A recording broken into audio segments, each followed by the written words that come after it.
இன்று காலை 6 மணி அளவில் நடிகர் டாம் சாக்கோ தன்னுடைய தந்தை, தாய், சகோதரர், மேனேஜர் ஆகியோருடன் கேரளாவில் இருந்து பெங்களூருக்கு மருத்துவ பரிசோதனைகளுக்காக சென்று கொண்டிருந்தார். அந்த காரை டாம் சாக்கோவின் மேனேஜர் ஓட்டி வந்ததாக கூறப்படுகிறது. அப்போது இவர்கள் தர்மபுரி மாவட்டம் பாலக்கோடு அருகே சென்று கொண்டிருந்த போது திடீரென ஓட்டுநரின் கட்டுப்பாட்டை இழந்த கார் அங்கிருந்த லாரி மீது பயங்கர வேகத்துடன் மோதியது. இதில் அந்த கார் அப்பளம் போல நொறுங்கியதை அடுத்து அதில் பயணம் செய்த டாம் சாக்கோ உள்ளிட்ட 5 பேருக்கும் பலத்த காயம் ஏற்பட்டது.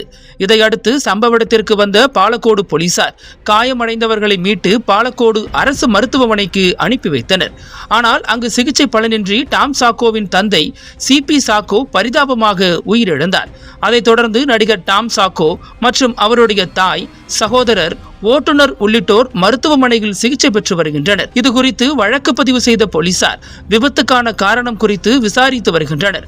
சாலை விபத்தில் மலையாள நடிகரின் தந்தை உயிரிழந்த சம்பவம் பெரும் அதிர்ச்சியையும் சோகத்தையும் ஏற்படுத்தியுள்ளது.